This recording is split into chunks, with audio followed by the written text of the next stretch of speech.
Welcome to Fireside Trumpet Chat, the series where I talk about trumpet, I chat about it, and basically it's just a series where I try to say some facts about trumpet, some educational tidbits, if you will, and I think it's a cool idea.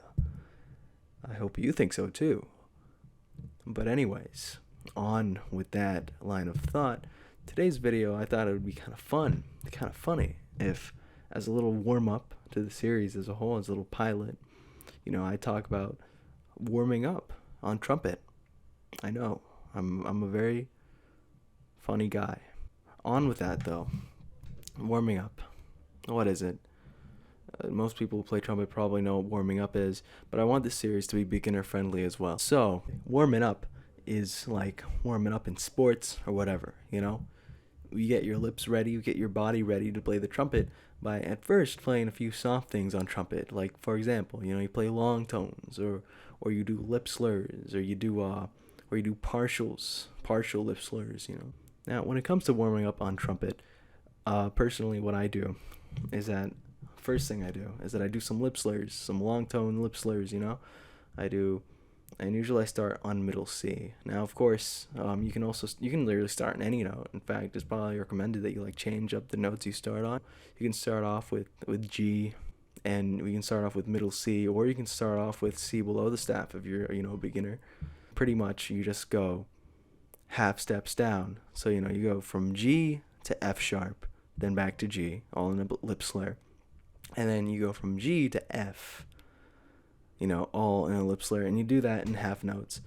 And you do that for as long as it goes down. Or, C to B, and then C to B flat, and then C to A, and whatever, You do all that. And basically what that does is that it helps you with note transitions, with staying smooth, air control, airflow, which is very important. Air is very, very important. And it also helps with kind of keeping the embouchure set, because what you're doing when you're smoothly transitioning between those notes, what you need to do to make those transitions smooth is to use your air effectively. Because if you don't use your air effectively, then how are you going to make those large interval jumps sometimes once you get really below, like when you go from middle C to F sharp below the staff? How are you going to make that jump if you don't have smooth air transition, or if you don't have your embouchure set in a way that playing a C is pretty much the same as playing a low F sharp? You need to keep that embouchure consistent, and you need to keep the air consistent as well. So next up on the warm-up, at least for me usually, is lip slurs with partials, going from C to E, and then back down to C, and then back to G, and then to C to E. Basically practice your partials with every fingering and you can take this as high or as low as you want. And yeah, pretty much that's what I do for the first part of my warm-up routine. That's how I get myself my lips ready to play. That's the thing with me personally, is that I can't play if I don't have a warm-up. I can, but not very well. I have a very difficult time starting notes. That's the thing with a warm-up. That's why it's so important. It's because if you don't warm up, the fundamentals, they're going to be there, but they're going to be very shoddy. If you're a good player, they're going to be there.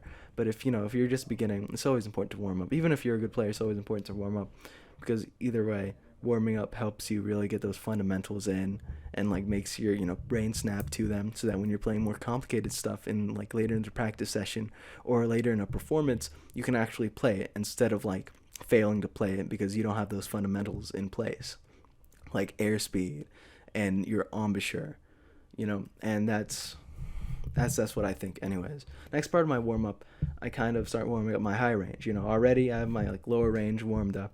I have everything down there steady. So now I can go higher up without damaging my lips. And pretty much I do the same thing on a middle C, except I go up. So I go from C to C sharp, back to C, then C to D, back to C, and then so on and so on. And I go as high as I can, which for me is about an E above the staff, that I can go from a C to an E. And then, I kind of stop, I take a break, I rest my face, and then I go back to playing. And that's pretty much my entire warm-up. I'd say an important part to keep at the beginning of your practice routine every day as well is scales.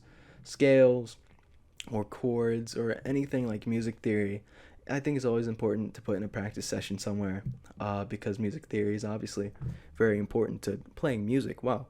But you know, that's what I think at least. Learn your major scales, memorize them.